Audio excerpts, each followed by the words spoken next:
नमस्कार, आर्या न्यूज़ देख रहे हैं आप और मैं आपके साथ अलका सिंह। बुलेटिन में आपका स्वागत है। रुक करते हैं खबरों का। पश्चिम बंगाल की मुख्यमंत्री ममता बनर्जी महोत्सव कार्यक्रम में शामिल हुए। इस दौरान उन्होंने कहा कि बंगाल और बांग्लादेश नदियों से भरे हुए हैं। हर साल हमें चक्रवात, बाढ़ और जलभराव का सामना करना पड़ता है। बहुत सारी ज़मीनें नष्ट हो गई हैं, गंगा का भी कटाव हो रहा है, लेकिन इन सब के बावजूद हमने केवल सुंदरवन क्षेत्र में लगभग 15 करोड़ पेड़ लगाए हैं।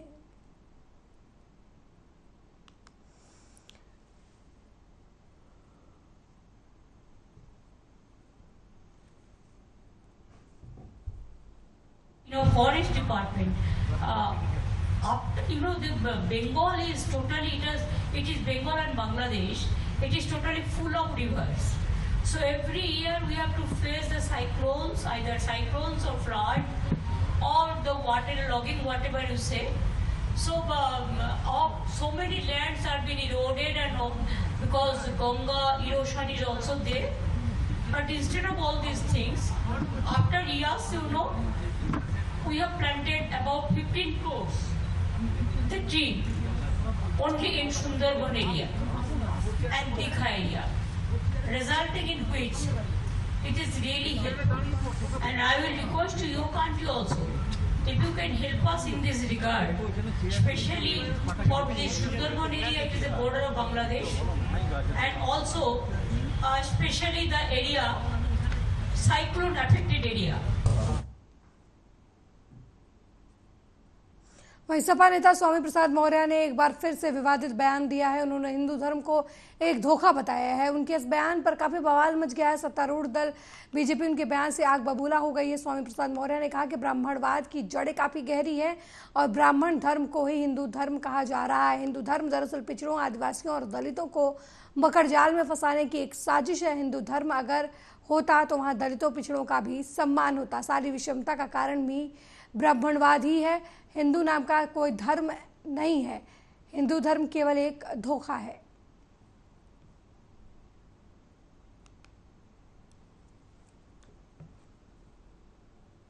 ब्राह्मणवाद की जड़ें बहुत गहरी हैं और सारी विषमता का कारण भी ब्राह्मणवाद ही है। हिंदू धर्म नाम की कोई धर्म है ही नहीं। हिंदू धर्म केवल धोखा है।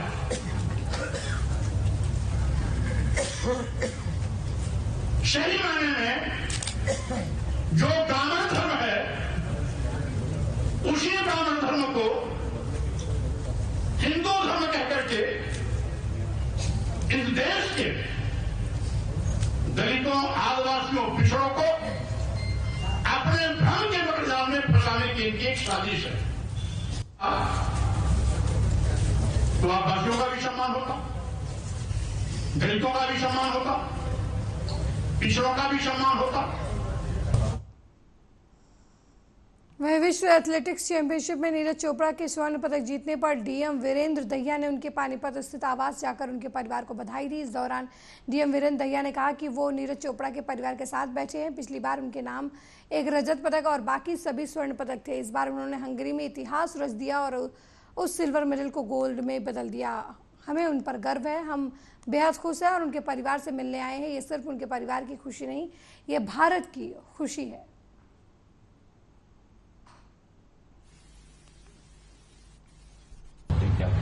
भाई मैं अभी यहाँ बैठा हुआ हूँ। नीरज के दादाजी हैं जो धर्म सिंह जी, फादर हैं जो सतीश चाचा हैं भीम सिंह जी, जिन्होंने उसको इस लायक बनाया।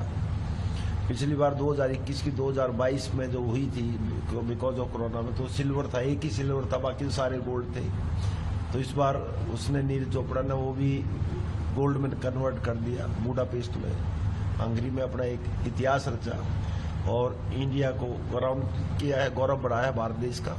हमें उस पर फख्र है, नाज है और आगे भी वो ऐसे ही मेडल और विचार करेगा इंडिया के लिए।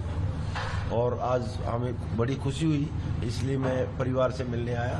साथ में मेरे नगराधीश है, मैडम एचएस अफसर है, यहाँ की ब्लॉक का चार्ज ले रही है। तो बस खुशी में आए, कोई ऐसी कोई वो बात नहीं थी औपचारिकता, बस मीटिंग में बस खुशी में आए थे।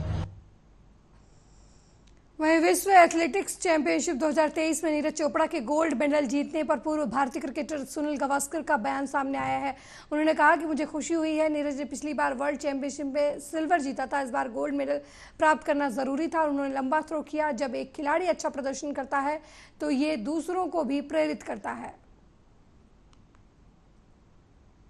सिल्वर उन्होंने पाया था तो उनके लिए ये एक जरूरी, बहुत बहुत खुशी हुई, बहुत आनंद हुआ, क्योंकि ये जरूरी है कि बाकी जो स्पोर्ट्स है, जैसे कि रिले की टीम हमारी, हम नीरज को तो हमने पहले भी देखा है, 2 साल पहले देखा है, जहाँ पे उन्होंने ओलंपिक में भी गोल्ड जीता था। वर्ल्ड में लास्ट ईयर वो सिल्वर उन्होंने पाया था, तो उनके लिए ये एक जरूरी था कि इस बार गोल्ड प्राप्त करें, और एक लंबा थ्रो करके उन्होंने वो प्राप्त किया, तो इससे उत्तेजन मिलता है बाकी जो है। और आपने देखा होगा कि इस वर्ल्ड चैंपियनशिप में सिर्फ नीरज ही नहीं थे, बाकी 3 भी हमारे जैवलिन थ्रोअर्स फाइनल में थे। तो एक बंदा जब अच्छा करता है तो मतलब उस स्पोर्ट को उत्तेजना मिलती है, और बाकी आसपास के जो खेलने वाले हैं वो भी उसको खेलते, तो ये बहुत बहुत आनंद हुआ।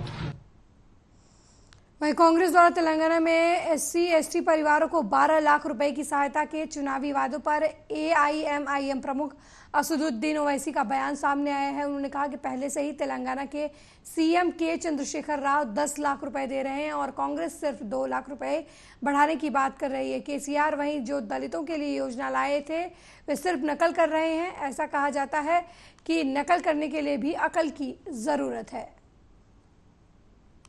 हाँ, तो ऑलरेडी KCR दे रहे ना 10 लाख, आप 2 लाख बढ़ के देने की बात कर रहे हैं। अब उन्होंने भी कर रहे थे, ऑलरेडी स्कीम लाने वाला KCR है ना दलित का, वो लोन माफी के स्कीम का भी लाने वाला KCR है।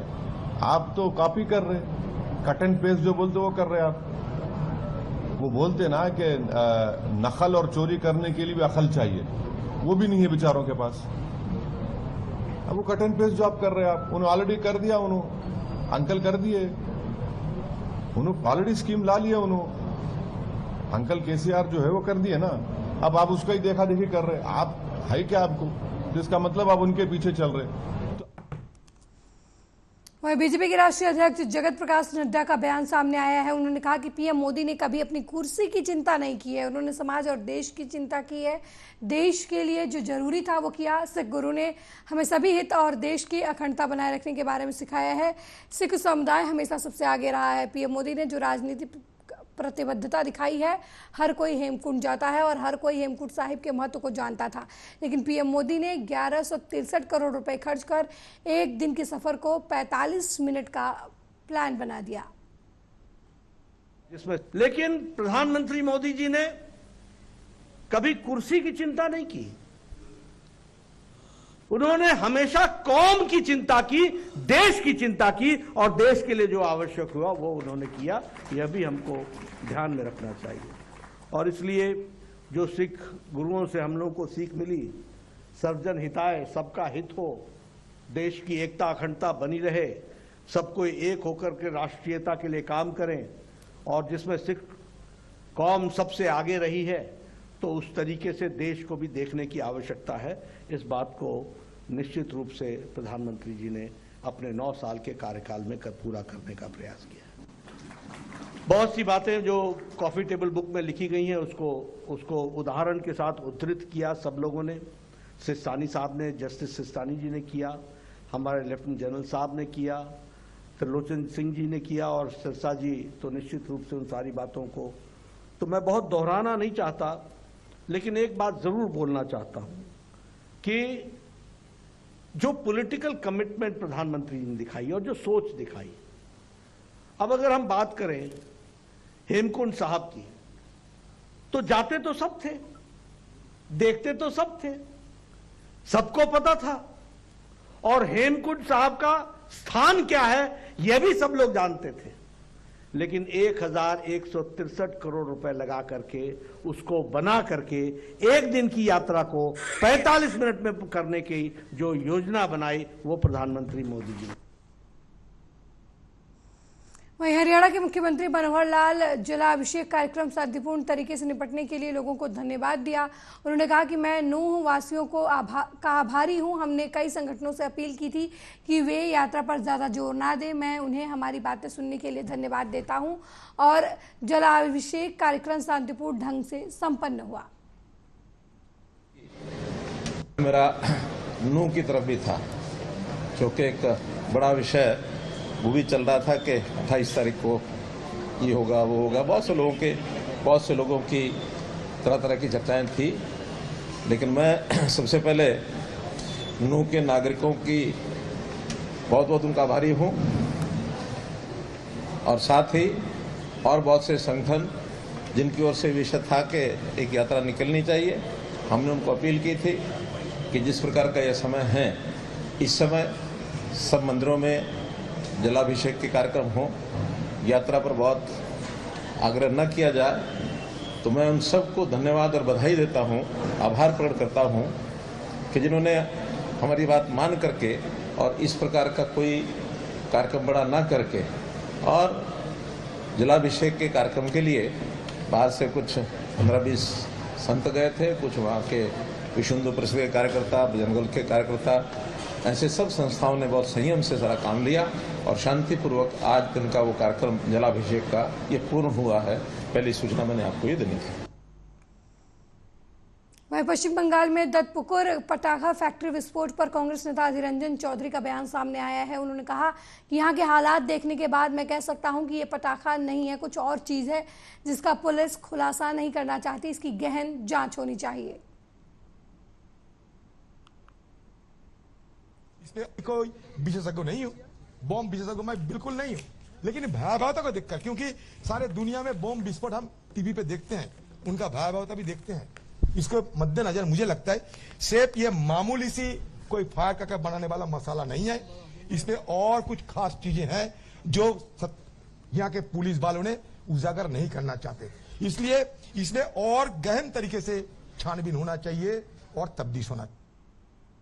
वहीं कोटा छात्र आत्महत्या मामले में केंद्रीय मंत्री अर्जुन राम मेघवाल का बयान सामने आया है। उन्होंने कहा कि सिर्फ छात्र की मौत ही नहीं, कांग्रेस राज्य में इतने अपराध हो रहे हैं कि कोई जांच नहीं होती। राजस्थान सरकार तुष्टीकरण की राजनीति कर रही है। हो महिला स्टूडेंट की क्या साहब, इस कांग्रेस के शासन के दौरान आप थानागाजी की घटना से, गैंगरेप की घटना से ले आओ, मैं आपको 1000 से ज्यादा घटनाएं बता दूंगा। स्टूडेंट हो, महिला हो, किसान हो, दलित हो, आदिवासी हो, कितनी घिनौनी हत्याएं हो गई है। कोई कार्रवाई इसलिए नहीं होती कि सरकार तुष्टीकरण की नीति पे चलती।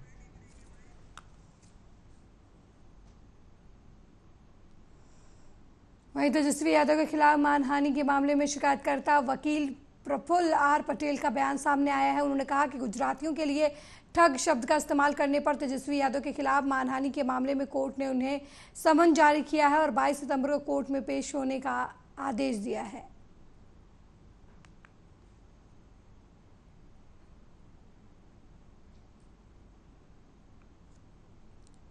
सब गुजरातियों का गौरव का तेजस्वी यादव के मानहानि केस में आज ऐसा हुआ कि जो उसने गुजराती के बारे में ठग शब्द प्रयोग किया था, तो उसके बारे में आज ये ऑर्डर पे था, तो कोर्ट में उसके विरुद्ध में वो समझ इश्यू किया है। उसको 22 सितंबर को कोर्ट में हाजिर होने के लिए बुलाए। अब तक जो हमने फरियाद दाखिल किया था उसके बाद कुल 15 विटनेस कोर्ट में हाजिर हुआ था और उन लोगों ने जुबानी दिया था और उन लोगों ने सबने बताया था कि गुजरातियों को जो ठग बोला है, तो हमारा भी दिल में दुख हुआ है, सब गुजरातियों का गौरव का खंडन हुआ है और हमारा भी मानहानि हुआ है। उसके बारे में बाद में हमने आर्ग्यूमेंट किया था कोर्ट के अंदर कि गुजरात के कुल 364 जाति है और 364 जाति के उससे पोताना पर्सनल प्लेटफॉर्म से ठग बोल दिया है, तो उसके बारे में उससे कड़क से कड़क सजा होनी चाहिए और उसको समझ इश्यू करके उसके खिलाफ हाजिर होने के बाद कार्रवाई करनी चाहिए। कोर्ट ने ऐसा बोला कि हमारे कंप्लेंट में जो डिप्यूटी सीएम लिखा है उसके उसको उस शब्द को दूर करने का और उसके बारे में आरोपी शब्द लगाने का। वहीं कोटा में छात्र के आत्महत्या के मामले पर राजस्थान के मंत्री प्रताप सिंह खाचरियावास का बयान सामने आया है। उन्होंने कहा कि मैं मानता हूं कि राजस्थान के कोचिंग प्रबंधकों के पास बहुत पैसे हैं, लेकिन वे उस आधार पर छात्रों को तंग नहीं कर सकते। मैं अभिभावकों से कहूंगा कि उनके बच्चे कोचिंग के कारण सफल नहीं हो रहे हैं तो वे पहले से ही प्रतिभाशाली हैं, ये छात्रों का मनोबल गिरा रहे हैं। सरकार को इस कोचिंग माफिया के खिलाफ कड़ी कार्रवाई करनी चाहिए। मुख्यमंत्री के निर्देश अनुसार एसपी और कलेक्टर कार्रवाई करें, अन्यथा राजस्थान कांग्रेस कार्रवाई करेगी।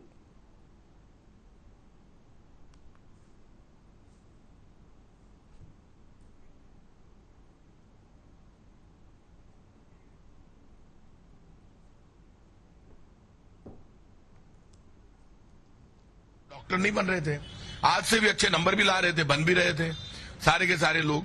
ये कोचिंग कोई रास्ता नहीं, कोचिंगों ने ये माफिया खड़ा हो गया।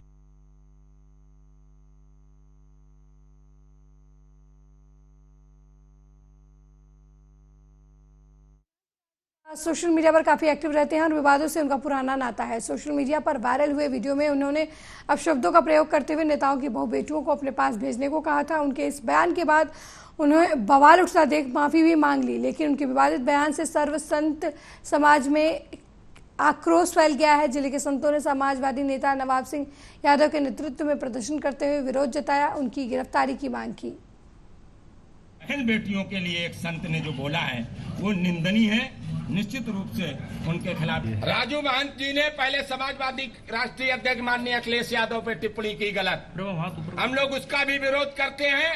कल जो उनकी टिप्पणी आई बहन बेटियों पर, हम साधु हमारे लिए भगवान के समान होते हैं, हम उनकी पूजा करते हैं, भगवान का स्वरूप संतों में देखते हैं, लेकिन राजू ने ये क्या कह दिया जिससे संतों में उबाल आ गया और संत परेशान हैं, इनकी मर्यादा तार तार हो गई। लोग इन पे कमेंट करते हैं कि बाबा कामी कब से हो गए, बाबा तो संत होता था, साधु ऐसा चाहिए जैसा शुभ स्वभाव। किस तरह का विरोध है ये विरोध है, जैसे हम सारे संत हैं तो मेरा काम है सत्य बोलना, गरीबों की रक्षा करना, माँ बेटियों की इज्जत को बनाना, साधना करना, भजन ध्यान करना, ना कि मुझे किसी भी व्यक्ति पर टिप्पणी करें, किसी को अपमानित करें, ये मेरा कर्तव्य नहीं है। आज जैसे एक तालाब में एक मछली गंदी होती है, उस तरीके से राजू महंत ने मेरी सारी संत समाज को गंदा कर दिया है। जो अपशब्द मान लो किसी बड़े राजनेता के लिए बोले, उसके बाद आज माँ बेटियों के लिए बोल रहे हैं, अपनी एक परीक्षण कराने के लिए तैयार हो रहे हैं, तो ये संत के लक्षण नहीं है। संत को ऐसा नहीं बोलना चाहिए, संत को सादे भाव धैर्य रखना चाहिए, धर्म के चलना चाहिए। क्या मांग है आप लोगों की? हमारी मांग है जब जो भी गलत करता है उसके साथ जो संविधान के तहत पर सजा मिलती है वो मिलनी चाहिए राजू महंत को भी। लोनी पुलिस ने 2 गांजा तस्करों को गिरफ्तार किया है। गिरफ्तार अभियुक्तों के कब्जे से पुलिस ने 30 किलो गांजा भी बरामद किया है। बरामद गांजे की कीमत करीब 15 लाख रुपए बताई जा रही है। आरोपी उड़ीसा के मुन्नीगुड़ा इलाके से कार में गांजा लेकर आते हैं, जिन्हें थाना लोनी पुलिस ने चेकिंग के दौरान गिरफ्तार कर लिया। एसीपी लोनी रजनीश कुमार उपाध्याय ने बताया कि थाना लोनी पुलिस ने चेकिंग के दौरान एक कार से 30 किलो गांजा बरामद किया है। पुलिस ने कार सवार आबिद और नौशाद को गिरफ्तार कर लिया है। गिरफ्तार अभियुक्तों ने पूछताछ में बताया कि ये लोग उड़ीसा के मुन्नीगुड़ा इलाके में कार में गांजा लेकर आते हैं और उसे दिल्ली के जाफराबाद इलाके में बाबू नाम के किसी व्यक्ति को बेच देते हैं। पुलिस टीम ने जब उसे रोक करके और उसमें तलाशी लिया तो उसमें 2 व्यक्ति मिले, एक आबिद बड़ौत का रहने वाला और दूसरा अशोक विहार चौकी के अंतर्गत लोनी का ही नौसाद रहने वाला। इन दोनों से पूछताछ की गई और कार की तलाशी ली गई। कार की तलाशी के दौरान इनके कब्जे से भारी मात्रा में गांजा बरामद हुआ, जो तौल कराने पे 30 किलो से अधिक गांजा निकला। इनसे पूछताछ की गई तो इन्होंने बताया कि उड़ीसा के मुन्नीगुड़ी नामक स्थान से ये गांजा खरीदते थे थोक के भाव में और उसे दिल्ली जाफराबाद ले आकर के किसी एक बाबू नाम के व्यक्ति को ये सप्लाई करते थे। उसका पता ठिकाना इन्हें पता नहीं है क्योंकि वो कहीं रोड पे ही सप्लाई कर देते थे। हालांकि और भी गहन पूछताछ की जा रही है। वहीं गोरखपुर में डॉक्टर की लापरवाही से एक महिला की मौत हो गई। मिली जानकारी के मुताबिक ग्रीनलैंड हॉस्पिटल में सुधीर कुमार गुप्ता के पास सूरज शुक्ला नाम के व्यक्ति अपनी पत्नी सुगंध शुक्ला का इलाज कराने के लिए ले आए थे, जहां पर डॉक्टर ने महिला की हालत गंभीर बताकर ऑपरेशन की बात कही और 3 यूनिट खून की डिमांड की। सूरज शुक्ला खून की अरेंजमेंट करने रहे थे कि डॉक्टर का फोन आया कि उनकी पत्नी का ऑपरेशन बिना खून के ही कर दिया गया है और उनकी हालत खराब है, उन्हें मेडिकल कॉलेज ले जा रहे हैं जहां उनका बेहतर इलाज होगा, लेकिन उनकी पत्नी की मौत हो गई। अब पीड़ित ने डॉक्टर पर लापरवाही का आरोप लगाते हुए कार्रवाई की मांग की है।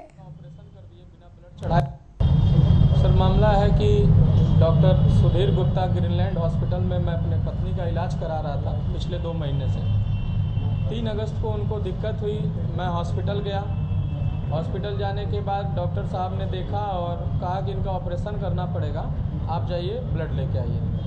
3 यूनिट ब्लड हमको बताए लाने के लिए सर। फिर मैं 9:30 बजे करीब उनके हॉस्पिटल से मैं मेडिकल कॉलेज ब्लड लेने गया।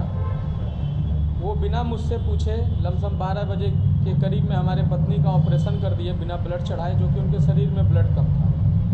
उसके बाद 12:15 पे पता चलता है कि हमारे यहाँ लड़की हुई, माताजी से पता चला। फिर हमने पूछा भी माताजी से कि पत्नी कैसी है, उन्होंने कहा कि डॉक्टर साहब बता रहे हैं ठीक है। फिर सर 1 बजे करीब में हम ब्लड लेके आए। ब्लड लेके जब मैं पहुँचा तो डॉक्टर साहब को मैं ब्लड दिया, उन्होंने 2 यूनिट ब्लड चढ़ाया उनको। ब्लड चढ़ाने के बाद आधे से 1 घंटे के अंदर उन्होंने उनको आईसीयू में शिफ्ट किया। आईसीयू में शिफ्ट करने के बाद सर लमसम 2-2:30 बजे करीब में डॉक्टर साहब आते हैं और बोलते हैं कि जाइए 1 यूनिट ब्लड और 4 यूनिट प्लाज्मा और ले आइए। कन्नौज में पुलिस ने लुटेरों के गिरोह का भंडाफोड़ करते हुए 3 शातिर बदमाशों को गिरफ्तार किया है। पकड़े गए बदमाशों के पास से पुलिस ने तमंचा और कारतूस सहित बाइक बरामद की है। पुलिस ने इन्हें छठिया थाना क्षेत्र के विष्णुधन खेरनगर रोड पर पकड़ा है। पकड़े गए बदमाश एक्सप्रेसवे पर लूट की घटना को अंजाम देते थे और पुलिस की पूछताछ में आरोपियों ने लूट की घटना को कबूला भी है। फिलहाल तीनों आरोपियों पर कार्रवाई करते हुए पुलिस ने उन्हें जेल भेज दिया है।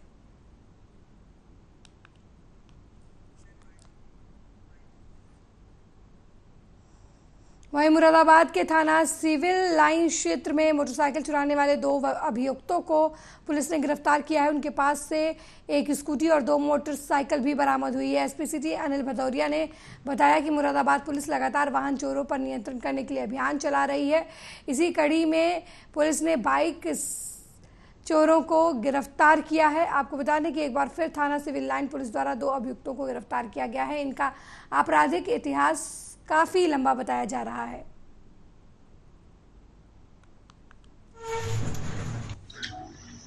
ये थाना सिविल लाइंस पुलिस को आज एक महत्वपूर्ण सफलता प्राप्त हुई है। अपराध नियंत्रण की दिशा में जिला पुलिस मुरादाबाद पुलिस विशेष रूप से सक्रिय रहती है। वाहन चोरी संबंधी घटनाओं पर हम लोगों ने प्रभावी अंकुश लगाया है और पूर्व के वर्षों से हमारे यहाँ प्रभावी रूप से जो वाहन चोरी के मामले थे उनमें गिरावट आई है।